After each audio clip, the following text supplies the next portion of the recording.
ওই আমাকে ইংলিশের নোটসগুলোর একটু ছবি তুলে পাঠাতো। হ্যাঁ হ্যাঁ এক্ষুনি পাঠাচ্ছি। হ্যালো, তুই আমাকে একটু সেকেন্ড চ্যাপ্টারের কোয়েশ্চেনের আনসারগুলো পাঠাতে পারবি? আমি এখন ঘুমাচ্ছি, তুই অন্য কাউকে বল না একটু। এই পিঙ্ক ড্রেস আর এই হোয়াইট ড্রেসটার মধ্যে কোনটা বেশি ভালো লাগছে রে? এই পিঙ্ক ড্রেসটা খুব সুন্দর, তোকে বেশ মানাবে। অন্তরা তুই বল, তোর পছন্দটা বেশি ভালো।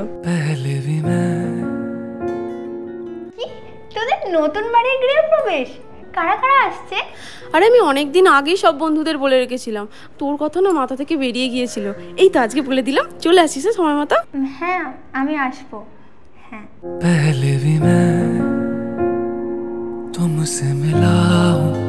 গাড়ি ফুল হয়ে গেছে, তুই অন্য গাড়িতে চলে আয়। গাড়ি ফুল হয়ে গেছে মানে? অন্য গাড়িতে তো আমি কাউকে চিনি না, অকওয়ার্ড লাগবে ওদের সাথে যেতে। আরে 2 ঘন্টারই তো ব্যাপার, তারপর তো সবাই একসাথেই থাকবো।